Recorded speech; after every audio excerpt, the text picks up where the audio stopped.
what happens when students break their school's dress and grooming policy? And is there a direct relationship between students who break rules and their performance? Well, those were just some of the questions raised at the first of several consultations on the National School Grooming Policy. Jamaica Maitland reports.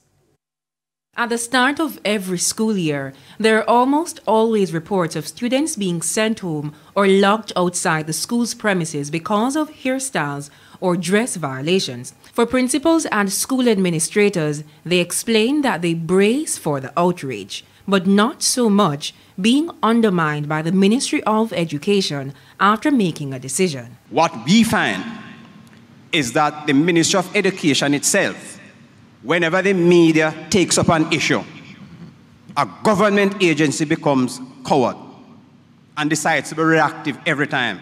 What we don't want is that when this policy is finalized after all this consultation and a parent says this and we become uncomfortable. Sending the student home to address breaches without notice to parents must not be imposed.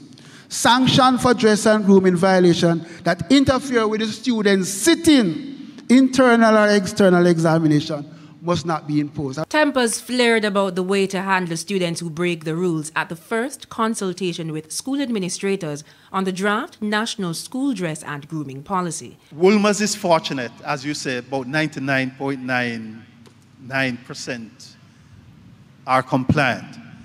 But that one young man or young woman whose parents have no more control, person who decide to be deviant, we have to send them home. That's the reality.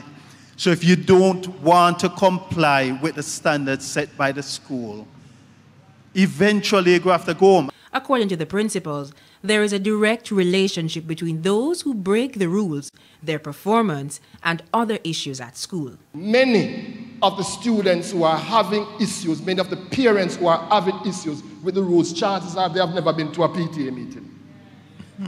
Chances are they have never, the only time that they turn up at school is when you confiscate something. Chances are they are not involved in the process. But could relaxing the rules give students a false sense of indiscipline for the working world? Assistant Chief Education Officer Stephen Carr said the policy was last revised in 1978, and that was focused on Rastafarians grooming in school. Since then, he explains, a lot has changed.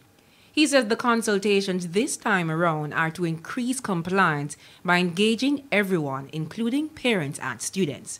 It's more about understanding the conditions, it's understanding consultation, it understands that grievance processes are in place, it understands that the board and the board of management takes control over what happens in the school. Jamaica Maitland, TVJ News.